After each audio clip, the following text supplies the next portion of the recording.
Oke, assalamualaikum warahmatullahi wabarakatuh. Pada kesempatan hari ini, Waalaikumsalam. kita akan belajar mengenai anggaran. Nah, nanti kita bisa langsung sesi tanya jawab saja pada waktu saya menjelaskan. Misalkan kalian, Ibu, saya masih kurang jelas di sini, silakan ajukan pertanyaan. Jadi nanti kita langsung diskusi. Jelas? Jelas, Bu. Oke. Jelas, Bu. Sekarang kita masuk ke bab baru, penganggaran pemerintah pusat dan daerah. Nah, di sini untuk tujuan pembelajarannya adalah yang pertama, siswa diharapkan mampu memahami pengertian anggaran dan klasifikasi anggaran. Yang kedua, mampu menyebutkan prinsip-prinsip penyusunan anggaran. Yang ketiga, menjelaskan fungsi anggaran negara. Yang keempat, menjelaskan sistem penganggaran. Dan yang terakhir adalah menjelaskan siklus anggaran negara. Nah, di sini dijelaskan untuk anggaran adalah hasil dari suatu perencanaan yang berupa daftar mengenai bermacam-macam kegiatan terpadu, baik menyangkut penerimaannya maupun pengeluarannya yang dinyatakan dalam satuan uang dalam jangka waktu tertentu. Nah, jadi di anggaran tersebut nanti kita akan bisa mengetahui kegiatan apa yang akan kita laksanakan, kemudian di situ juga kita akan mengetahui dari mana saja penerimaan yang akan kita dapat dan jumlahnya berapa. Kemudian juga mengetahui pengeluaran-pengeluaran yang harus kita keluarkan dan jumlahnya berapa total pengeluarannya. Nah, untuk periode waktu tertentu yang sudah ditentukan. Di sini, negara Indonesia menetapkan anggaran negara dalam Anggaran Pendapatan dan Belanja Negara atau APBN yang ditetapkan tiap tahun dengan undang-undang setelah mendapatkan persetujuan Dewan Perwakilan Rakyat atau DPR. Anggaran merupakan salah satu alat politik fiskal untuk mempengaruhi arah dan percepatan pendapatan nasional. Adapun mengenai anggaran yang akan digunakan tergantung pada keadaan ekonomi yang dihadapi. Dalam keadaan ekonomi yang normal, diperlukan anggaran negara yang seimbang. Kemudian dalam keadaan ekonomi yang deflasi, biasanya dipergunakan anggaran negara yang defisit dan sebaliknya dalam keadaan ekonomi yang inflasi dipergunakan anggaran yang surplus. Nah, nanti berarti anggaran itu setiap tahun itu berbeda. Dan setiap tahun kita akan membuat anggarannya dan kita lihat kondisi perekonomiannya. Jadi anggarannya pun berbeda-beda. Nah, untuk anggaran pendapatan dan belanja negara adalah rencana keuangan tahunan pemerintah negara Indonesia yang disetujui oleh Dewan Perwakilan Rakyat. APBN ini berisi daftar sistematis dan terperinci yang memuat perencana penerimaan dan pengeluaran negara selama 1 tahun, yaitu dari 1 Januari sampai 31 Desember. APBN berubah dan dipertanggungjawabkan setiap tahun ditetapkan oleh undang-undang. Nah, jadi anggaran pendapatan dan belanja negara ini semua diatur oleh undang-undang. Nah, di sini mempunyai fungsi otorisasi, kemudian perencanaan, pengawasan, alokasi, kemudian ada distribusi dan stabilitas. Semua penerimaan yang menjadi hak dan pengeluaran yang menjadi kewajiban negara dalam tahun anggaran yang bersangkutan harus dimasukkan dalam APBN. Nah, jadi kita harus mengetahui kira-kira tahun ini anggarannya mau bagaimana. Itu juga harus disesuaikan dengan penerimaan negara kita.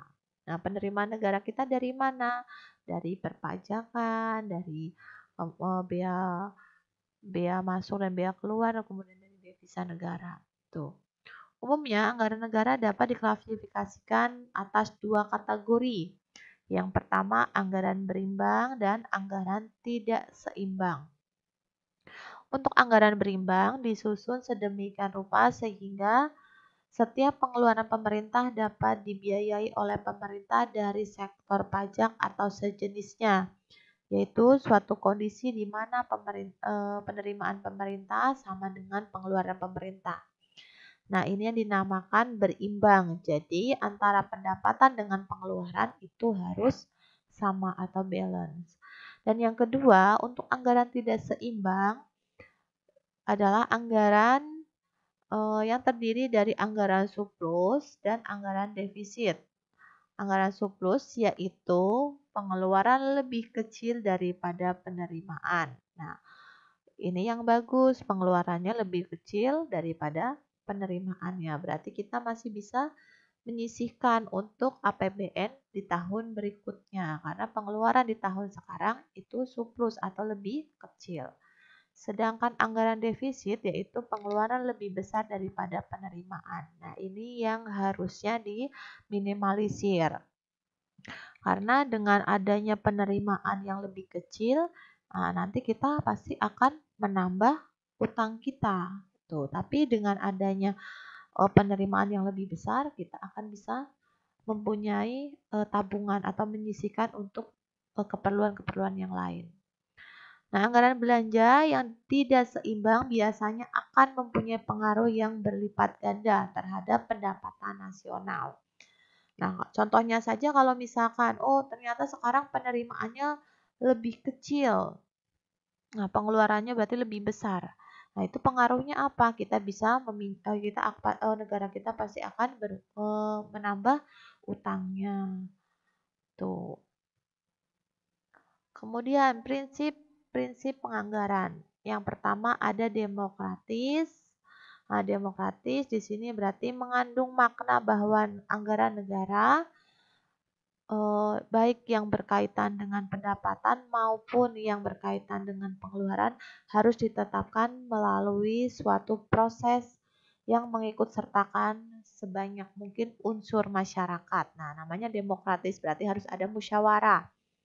Kemudian yang kedua adil berarti anggaran negara haruslah diarahkan secara optimum bagi kepentingan orang banyak dan secara proporsional. Nah, kalau adil ya berarti harus dialokasikan ke masyarakat sesuai dengan kebutuhan masyarakatnya. Yang ketiga ada transparan, yaitu proses perencanaan, pelaksanaan, serta pertanggungjawaban anggaran negara harus diketahui tidak saja oleh wakil rakyat, tetapi juga oleh masyarakat umum. Nah, kalau transparan itu berarti semua masyarakat wajib mengetahui perencanaan dan pelaksanaan ataupun pertanggungjawabannya.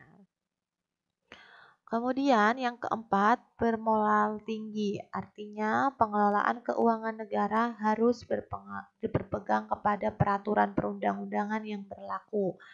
Nah, namanya bermoral berarti harus sesuai dengan undang-undang yang mengaturnya.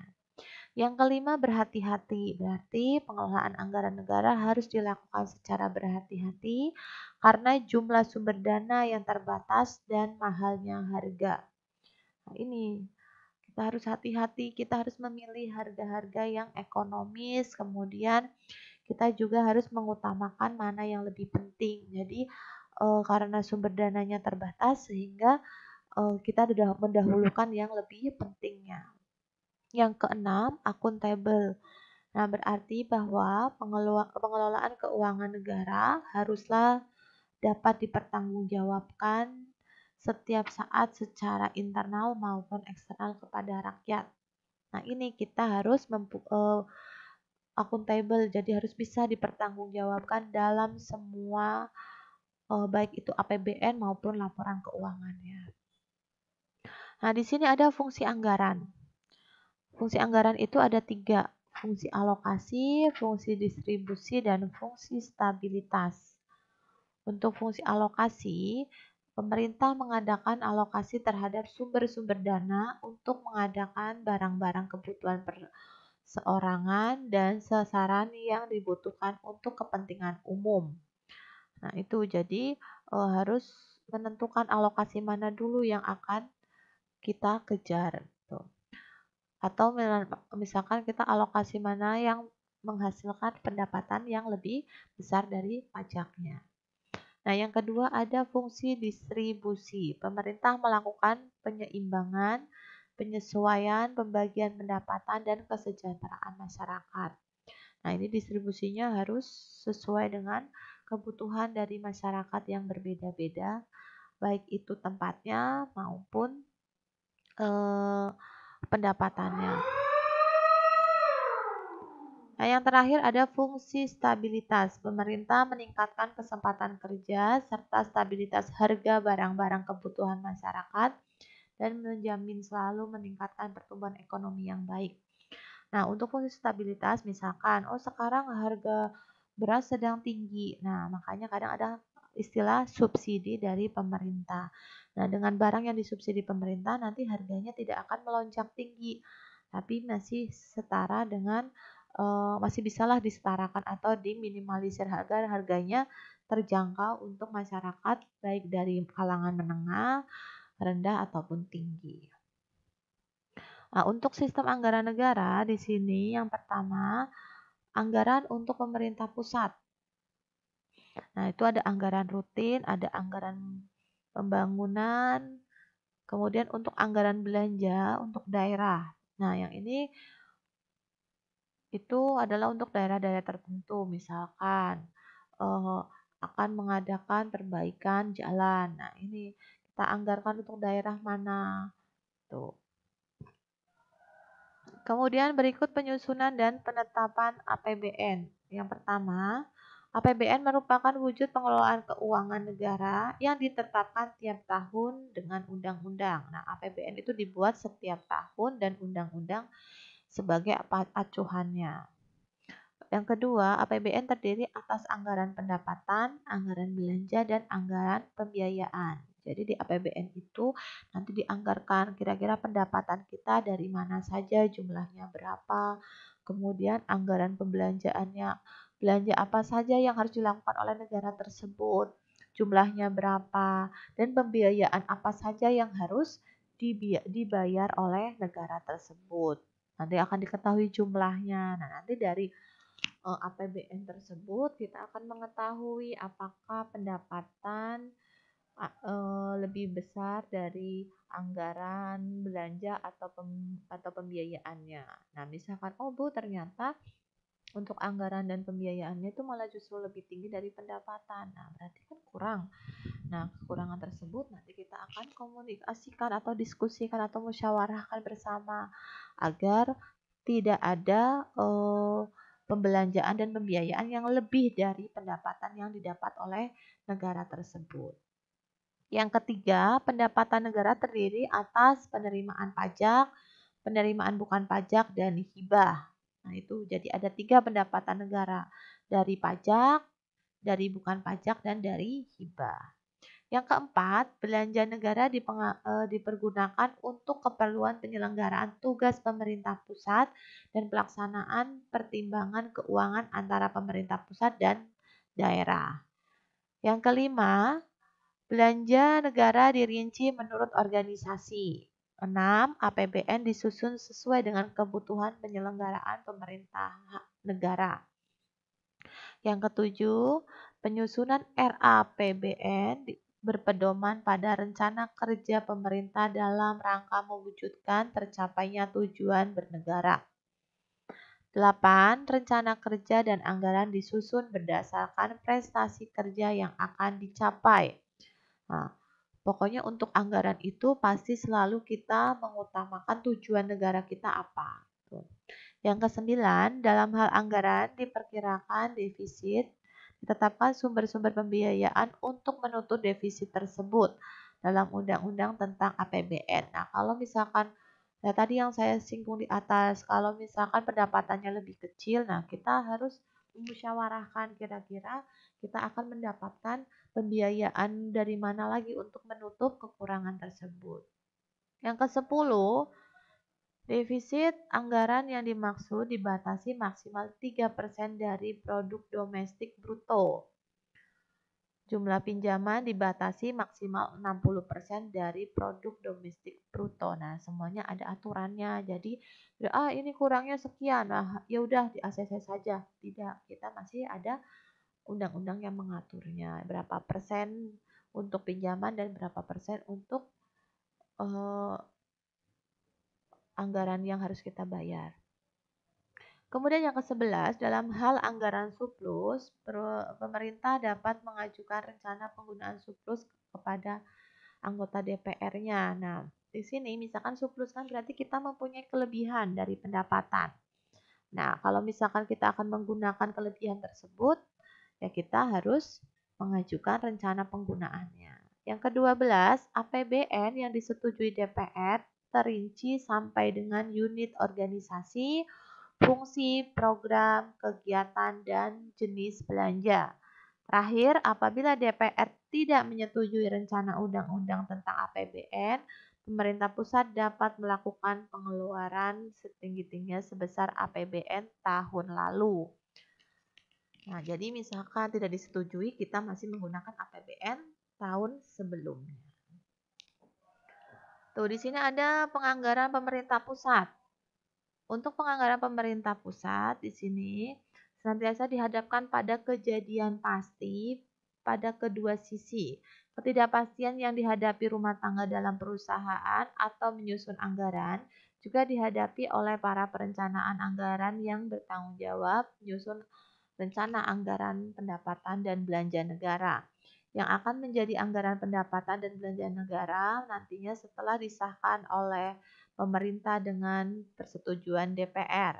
Jadi APBN ini disetujuinya oleh DPR. APBN adalah rencana keuangan tahunan pemerintah negara yang disetujui oleh Dewan Perwakilan Rakyat atau DPR. Anggaran pendapatan dan belanja negara dibedakan menjadi anggaran rutin dan anggaran pembangunan. Nah, untuk anggaran rutin itu ada anggaran penerimaan rutin dan anggaran belanja. Kemudian untuk anggaran melaksanakan tugas pembangunan itu ada anggaran penerimaan pembangunan dan anggaran belanja pembangunan. Nah, di sini ada juga fungsi dari APBN. Yang pertama, fungsi otorisasi menggunakan arti bahwa APBN menjadi dasar untuk melaksanakan pendapatan dan belanja pada tahun yang bersangkutan. Yang kedua, fungsi perencanaan mengandung arti bahwa APBN menjadi pedoman bagi manajemen dalam merencanakan kegiatan pada tahun yang bersangkutan. Yang ketiga, fungsi pengawasan mengandung arti bahwa APBN menjadi pedoman untuk menilai apakah kegiatan penyelenggaraan pemerintah sesuai dengan ketentuan yang telah ditetapkan. Yang keempat, fungsi alokasi mengandung arti bahwa APBN harus diarahkan untuk menciptakan lapangan kerja. Fungsi distribusi mengandung arti bahwa kebijakan APBN harus memperhatikan rasa keadilan dan kepatutan. Dan yang terakhir, fungsi stabil mengandung arti bahwa APBN menjadi alat untuk memelihara dan mengupayakan keseimbangan fundamental perekonomian negara. Nah, sampai sini ada yang mau ditanyakan?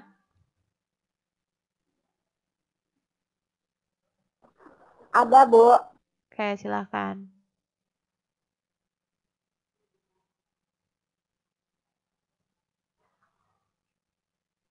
Ayo, ada yang tanyakan tidak?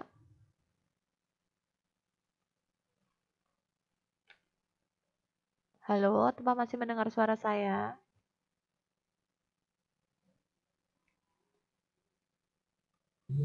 Masih, Bu. Ada yang tanyakan tidak? Ada, Bu. Saya mau nanya. Yuk, silahkan. Kan kalau di sekolah itu suka ada dana bos gitu, Bu. Dari pemerintah. Itu maksudnya ke anggaran apa? Iya, nanti dana bos itu akan kita buat anggarannya gitu. Kemudian ingat kalau dana bos itu kan udah ada peraturannya ya. Pokoknya untuk penganggaran apapun itu selalu ada peraturan perundang-undangannya. Jadi ya misalkan ini dana bos untuk ini. Nah, sudah ada juknisnya. Jadi kita misalkan kita mendapatkan dana bos tersebut juga pasti akan di apa namanya? Digunakan ya sesuai dengan peraturan yang berlaku begitu. Ada lagi yang ditanyakan? Maksudnya keanggaran yang seimbang atau yang tidak seimbang, Bu? Ya kalau misalkan kayak sekarang lah contohnya, kita kan masuknya bukan hanya dana bos ya. Kalau sekarang kita melihat lah dengan adanya wabah sekarang, berarti kan anggaran negara kita lebih banyak itu masuk ke dunia pendidikan, gitu kan ya, sama dunia kesehatan karena untuk penanganan masyarakat yang terkena wabah tersebut. Nah, contohnya kalau masuk ke dunia pendidikan, nah misalkan kita akan mengadakan apa namanya? Pembelajaran secara online. Kemudian semuanya serba online. Nah, itu kan kemarin berdasarkan rapat kemarin kalau kamu perhatikan di televisi itu di berita, itu kan lembaga pendidikan sedang mengarahkan beberapa dana operasi itu digunakan untuk pendidikan. Itu kan wacana apa sih namanya? Baru dibicarakan, baru didiskusikan. Nah, untuk undang-undang yang kan tadi kembali lagi untuk APBN ataupun pengeluaran-pengeluaran pemerintah negara itu kan harus disahkan dulu oleh DPR. Nah, kalau setahu saya yang kemarin itu kan baru wacana. Kita belum sampai ke proses pengesahan dari DPR-nya. Gitu. Jadi, ya nanti misalkan untuk urusan itu seimbang atau tidak, kita bisa melihatnya di akhir tahun. Misalkan, oh ternyata selama tahun 2020 kita kena wabah selama beberapa bulan gitu kan hampir 1 tahun. Ternyata untuk kesehatan sekian, kemudian untuk pendidikan sekian. Nah, nanti kita bisa tahu di akhir tahunnya apakah kita mengalami defisit atau tidak gitu atau surplus gitu. Seimbang, misalkan keuangan kita seimbang, keuangan negara kita seimbang atau tidak. Nah, itu nanti bisa diketahuinya pada akhir tahun begitu. Ada lagi?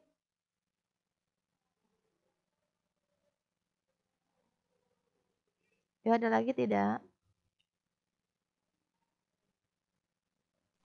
Tidak, Bu. Oke, kalau tidak, nanti silahkan dipelajari dulu mengenai penganggaran pemerintah negara dulu. Karena kalau kita langsung ke pemerintah daerah, nanti akan lebih pusing. Karena kita belajarnya per ini saja, per subbab saja. Gitu. Jadi kita hari ini kita sampai belajar sampai ke penganggaran pemerintah negara dulu. Nah, untuk pertemuan berikutnya kita akan ke penganggaran pemerintah daerah. Jelas ya? Jelas, Bu. Oke, nanti saya akan kasih tugasnya. Untuk penjelasan hari ini kita cukupkan sekian, nanti kita lanjut ke tugas. Oke, terima kasih dan wassalamualaikum warahmatullahi wabarakatuh. Waalaikumsalam warahmatullahi wabarakatuh. Oke, assalamualaikum warahmatullahi wabarakatuh. Waalaikumsalam warahmatullahi wabarakatuh. Waalaikumsalam warahmatullahi wabarakatuh. Oke, pada kesempatan hari ini kita akan membahas mengenai persamaan dasar akuntansi. Nah, di sini untuk persamaan dasar akuntansi itu adalah pondasi untuk semua sistem akuntansi. Nah, kenapa dikatakan sebagai pondasi? Karena dengan adanya persamaan dasar akuntansi, ini kita akan bisa menyusun sebuah jurnal. Gitu. Nah, di sini untuk persamaan dasar akuntansi itu menyamakan antara aset perusahaan dengan kewajiban dan ekuitas. Nah, aset itu adalah harta, kemudian untuk kewajiban itu adalah utangnya dan ekuitas adalah modalnya. Ini menunjukkan semua aset perusahaan diperoleh baik pendanaan dari utang ataupun dari ekuitas atau modalnya. Misalnya, ketika sebuah perusahaan baru dibangun, aset pertama yang dibeli berasal dari dana yang diterima dari investornya atau dari pinjaman atau utang. Dengan demikian, semua aset perusahaan yang berasal dari kreditur atau investor disebut dengan kewajiban atau ekuitas. Jadi bisa digambarkan dengan rumus formasinya itu aset sama dengan kewajiban ditambah dengan ekuitas atau harta sama dengan utang ditambah dengan modalnya. Nah, seperti yang bisa kalian lihat di sini, sisi aset setara dengan jumlah kewajiban dan ekuitas pemilik. Ini masuk akal jika kerangka berpikirnya adalah kewajiban dan ekuitas pada dasarnya hanya sumber pendanaan bagi perusahaan untuk membeli aset.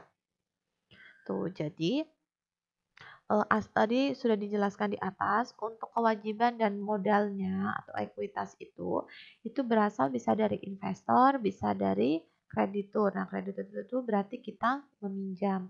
Karena investor itu berarti perusahaan kita dapat modal dari orang lain atau pihak ketiga. Nah, di sini persamaan ini umumnya ditulis dengan posisi kewajiban yang ditetapkan lebih dahulu sebelum ekuitas pemilik, karena utang terhadap kreditur harus dilunasi terlebih dahulu sebelum investor ketika perusahaan mengalami kebangkrutan. Nah, kalau perusahaan kita bangkrut, itu yang harus dihitung pertama adalah utangnya. Karena utang itu harus dibayar. Baru nanti kita akan hitung modal kita tinggal berapa setelah kita gunakan untuk membayar utang tersebut. Dengan kata lain, kewajiban dianggap lebih lancar atau liquid daripada ekuitas atau modal. Hal ini terbukti konsisten dengan cara pelaporan keuangan di mana aset lancar dan kewajiban lancar selalu dilaporkan sebelum aset tetap dan liabilitas jangka panjangnya.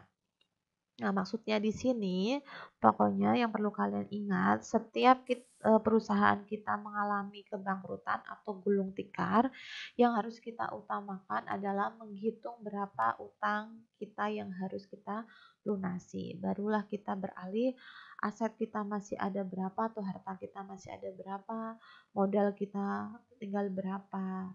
Tuh. Persamaan ini berlaku untuk semua aktivitas dan transaksi bisnis. Aset akan selalu setara dengan kewajiban atau ekuitas pemilik. Jika asetnya meningkat, baik kewajiban atau ekuitas pemilik harus meningkatkan juga menyeimbangkan persamaannya. Begitu pula sebaliknya, jika asetnya menurun, maka kewajiban atau ekuitas pemilik juga ikut menurun. Nah, intinya antara jumlah aset itu harus selalu sama dengan jumlah kewajiban atau utang ditambah dengan modalnya, itu harus selalu sama. Itulah yang dinamakan persamaan dasar akuntansi. Nah, dalam persamaan dasar akuntansi tadi ada istilah aset. Aset itu ada juga yang menyebut dengan harta. Untuk aset adalah sumber daya yang dimiliki atau dikendalikan oleh perusahaan untuk digunakan manfaatnya di masa depan. Beberapa aset bersifat trayable seperti kas dan ada juga yang bersifat intangible atau bersifat tidak berwujud seperti goodwill atau hak cipta. Nah, di sini untuk aset itu ada 3 jenis. Ada aset lancar atau harta lancar, yaitu yang terdiri dari kas, itu berarti uang tunai. Kemudian ada piutang, berarti ada beberapa orang yang berhutang kepada kita, itu yang disebut dengan piutang. Misalkan untuk piutang itu ada orang yang membeli barang kepada perusahaan kita secara kredit. Nah, itulah yang dinamakan piutang. Kemudian ada dibayar biaya dibayar di muka. Nah, biaya dibayar di muka misalkan kita menyewa gedung, itu pasti kita membayar sewa selama 1 tahun. Nah, itu berarti sewa dibayar di muka. Nah, misalkan kita membayar asuransi selama 1 tahun. Nah, itu berarti termasuk biaya sewa dibayar di muka. Nah, untuk aset tetap, itu aset yang bentuknya tetap tidak berubah, yaitu contohnya ada kendaraan, ada bangunan. Nah, untuk aset tidak berwujud itu maksudnya tidak berwujud itu asetnya tidak ada dalam wujud barang, misal kayak tadi.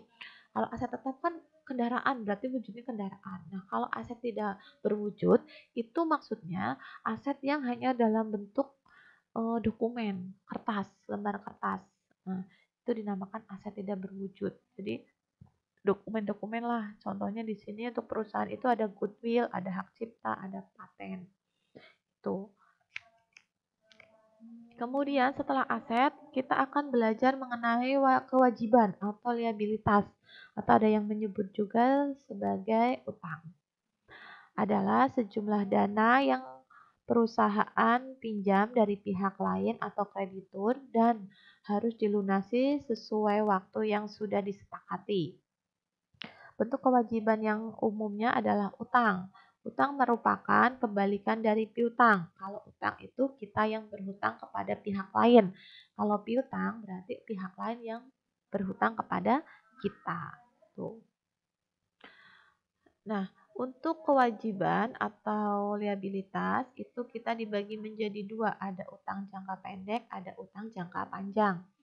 Nah, untuk utang jangka pendek itu maksudnya ini adalah utang yang berjangkanya di bawah maksimal sampai 1 tahun jangka waktunya. Nah, itu contohnya ada utang dagang, ada utang bank, ada utang gaji, dan ada utang pajak. Nah, kalau yang jangka waktunya lebih dari 1 tahun, itu namanya utang jangka panjang. Contohnya ada utang obligasi. Nah, nanti kita di pertemuan berikutnya akan membahas apa sih arti dari utang obligasi.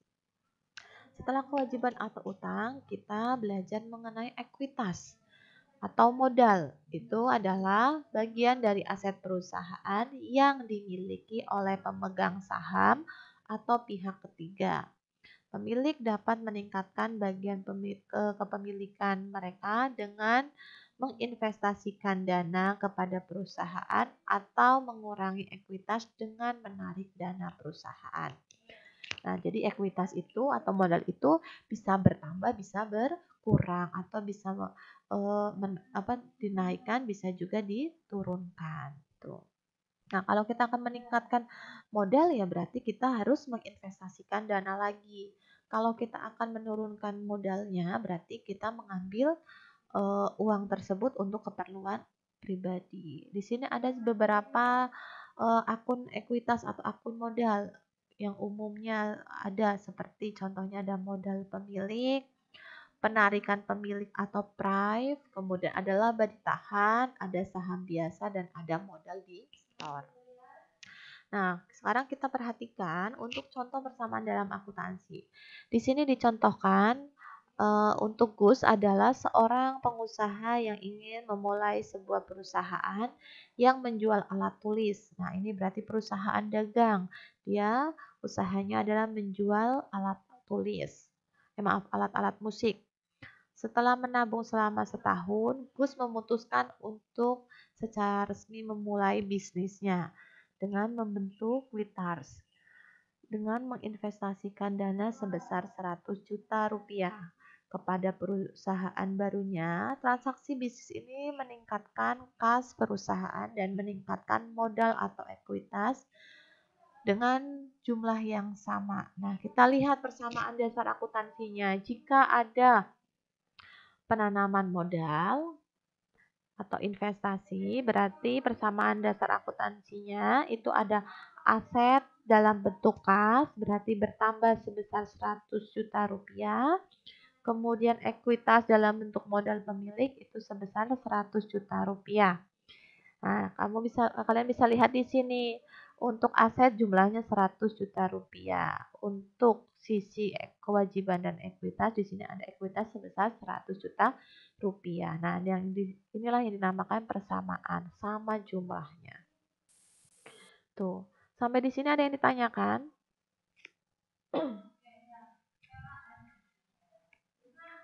Ada yang tanyakan tidak? Bu, bisa diulang nggak, Bu? Yang contohnya atau pengertian? Contohnya, Bu. Oke, contohnya saya bacakan ulang ya. Di sini kan ada orang bernama Gus. Nah, Gus itu ingin memulai usahanya. Usahanya itu adalah toko alat musik. Jadi dia punya toko yang menjual alat musik. Nah, pada waktu mendirikan perusahaan ini, Gus itu mempunyai uang sebesar 100 juta. Nah, uang 100 juta rupiah ini digunakan sebagai investasi dana atau modal awalnya. Nah, karena perusahaan menerima uang dari Gus 100 juta, makanya kita di sini untuk persamaan dasarnya kas perusahaan ini kan catatan di perusahaan ya. Jadi kas di perusahaan itu bertambah sebesar 100 juta rupiah. Nah, karena ini modal dari pemilik, tadi Gus kan sebagai pemilik, berarti di sini keterangannya ekuitasnya itu adalah modal pemilik sebesar 100 juta. Nah, kamu harus ingat persamaan dasar akuntansi itu aset sama dengan kewajiban ditambah ekuitas. Nah, di sini kan sudah ada jumlahnya. Aset dalam bentuk kas itu berjumlah 100 juta rupiah. Nah, di sini kan berarti ada sama dengan. Kewajibannya kosong. Nah, untuk ekuitas dalam bentuk modal pemilik itu jumlahnya 100 juta. Jadi kan jumlahnya sudah sama antara sisi aset dengan sisi kewajiban dan ekuitas. Gimana, bisa dipahami? Bisa. Makasih, Bu. Ya, sama-sama. Yang lain gimana, bisa lanjut? Bisa, Bu. Oke, kita lanjut di contoh berikutnya. Di sini, setelah membentuk perusahaan, Quitars tersebut perlu membeli beberapa persediaan gitar. Nah, karena si Gus itu mempunyai toko gitar, ya berarti persediaannya itu gitar. Makanya dia perlu membeli gitar yang nantinya akan dia jual kembali. Nah, total pembelian gitarnya itu sebesar 80 juta rupiah. Nah, ini dia membelinya menggunakan uang tunai. Nah, uang tunai itu kan berarti kas ya, untuk membeli aset tersebut. Nah, berarti kita tulis karena kas. Nah, di sini kamu bisa lihat dalam persamaan dasar akuntansi. Ingat, kita membelinya secara tunai 80 juta rupiah. Jadi, tadi kan kas kita ada 100 ya, kita lihat di atas. Kita mempunyai kas jumlahnya 100 juta. Kemudian kita membeli gitar secara tunai sebesar 80 juta. Jadi sisa kita tinggal berapa? Sisa kas kita? 20 juta. Nah, 20 juta. Jadi sudah tahu ya, angka 20 juta ini dari 100 juta kas yang kita miliki pertama. Kemudian kita kurangi karena kita mengeluarkan untuk membayar gitar sebesar 80 juta.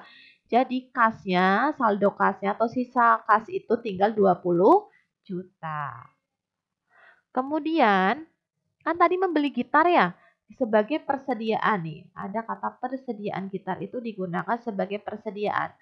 Nah, karena kita sudah membeli gitar, berarti gitar kita bertambah atau berkurang?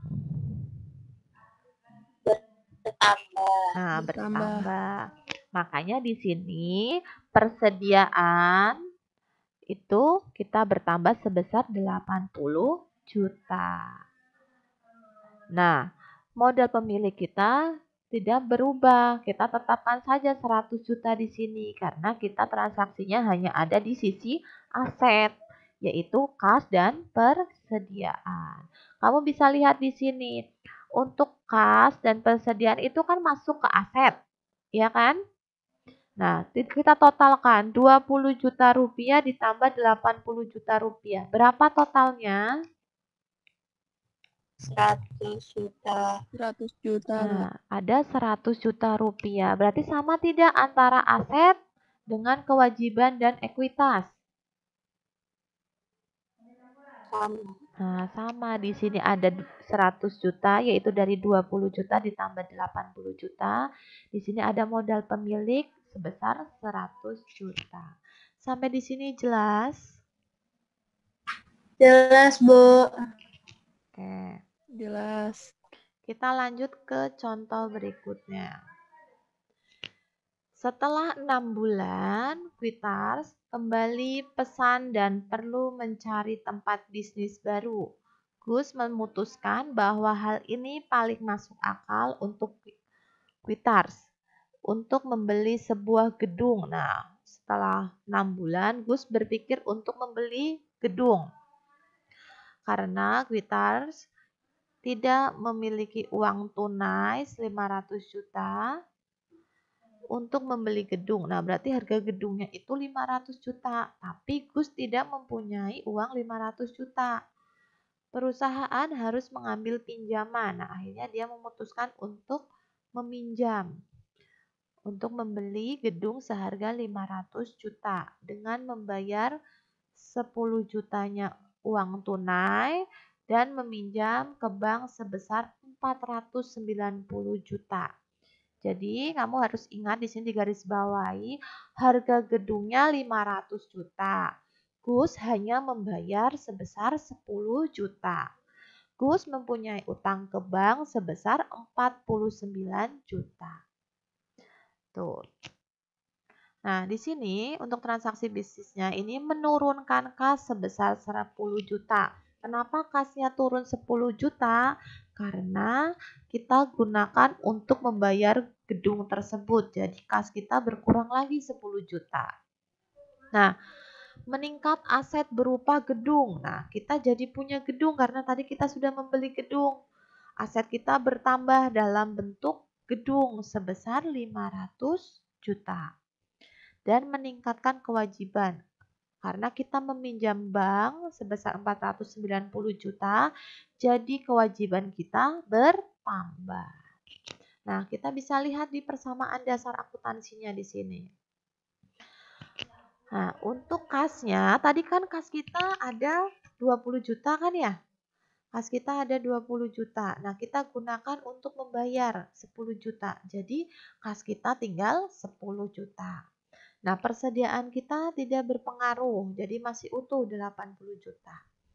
Nah, di aset kita akan tambah akun baru, yaitu gedung.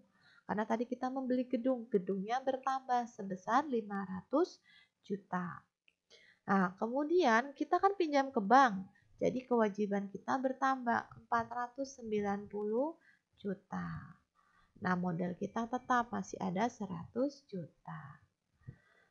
Nah, jadi nanti kamu tinggal jumlahkan di sini 10 juta ditambah 80 juta itu ada 90 juta ditambah 500. Jadi untuk total asetnya ada 590 juta.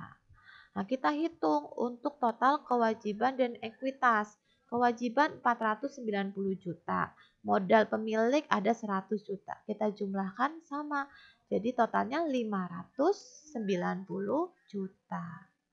Sampai di sini jelas? Jelas tidak? Jelas. Ada lagi yang ditanyakan? Ada yang ditanyakan tidak?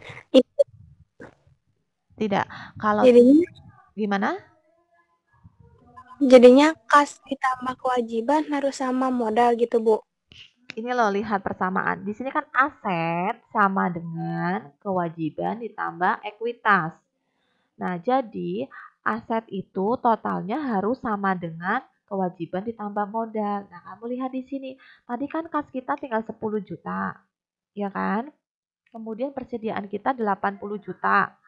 Kemudian ada gedung 500 juta. Nah, dari kas, persediaan, dan gedung itu masuk aset. Tadi kita sudah totalkan 590 juta.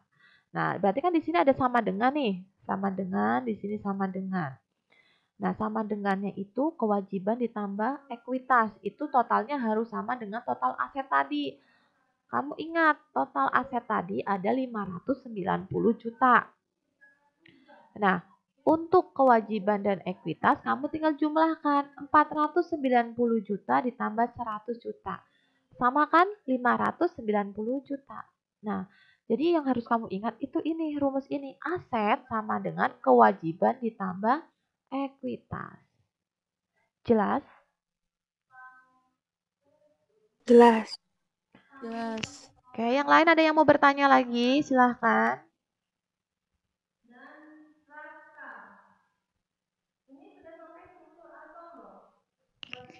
Oke, kalau tidak, silahkan kamu kerjakan lagi tugas yang sudah ada di classroom yang minggu lalu. Nah, sekarang kan sudah makin paham. Nah, kalau misalkan Bu, kemarin saya sudah mengerjakan. Saya cek ternyata ada beberapa yang salah. Silahkan diperbaiki, nanti baru dikirim ke saya. Jelas? Jelas.